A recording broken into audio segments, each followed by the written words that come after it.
Hello guys, நம்ம இந்த வீடியோவில் இன்றைக்கி பார்க்க போகிற அப்டேட் என்ன அப்படின்னு பார்த்தீங்கன்னா, நம்ம கார்த்திக்கும் ரேவதிக்கும் எப்படி கல்யாணம் நடக்க போகுது அப்படின்னு சொல்லி எல்லாருமே வெயிட் பண்ணிக்கிட்டு இருக்காங்க. எப்படா அதுவும் நடக்க போகுது அப்படின்னு சொல்லிட்டு நம்ம எல்லோரும் அதுக்காக வெயிட் பண்ணிக்கிட்டு இருக்கோம். நீங்கள் எல்லோரும் அதுக்காக வெயிட் பண்ணிகிட்ருக்கீங்கன்னு நினைக்கிறேன். ஸோ நம்ம கார்த்திக் ஒரு பிளான் போட்டிருக்காரு.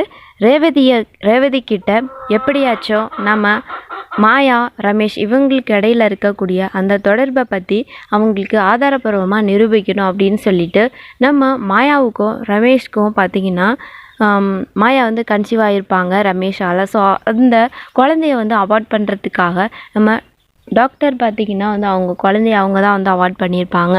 அப்போது அந்த டாக்டரை வச்சு இவங்களுடைய உண்மையான முகத்தை நம்ம ரேவதி கிட்ட சொல்லிட்டோம் அப்படின்னா கண்டிப்பாக இந்த கல்யாணத்தை ரேவதியை நிறுத்திடுவாங்க அப்படின்னு சொல்லி நம்ம கார்த்திக் பிளான் பண்ணுறாரு. அதே மாதிரி அந்த டாக்டரையும் வர வச்சிடுறாங்க மண்டபத்துக்கு.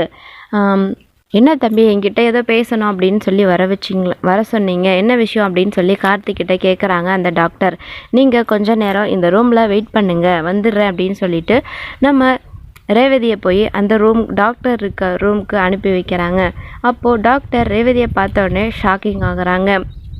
இன்னொரு பக்கம் அந்த மாயாவையும் ரமேஷையும் பார்த்தீங்கன்னா, உங்களுக்காக ஒரு கிஃப்ட் இருக்குது வாங்க அப்படிங்கிற மாதிரி கார்த்திக் கூப்பிட்றாங்க. என்னது கிஃப்டா, அதெல்லாம் வர முடியாது அப்படின்னு சொல்கிறாங்க மாயா.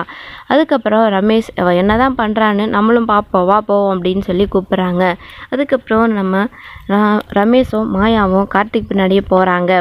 இதுக்கப்புறம் என்ன நடக்க போகுது, டாக்டர் ரேவதி கிட்ட எல்லா உண்மைகளையுமே சொல்லிடுவாங்களா, ரமேஷும் மாயாவும் கள்ள தொடர்பில் இருக்கிறத பற்றி.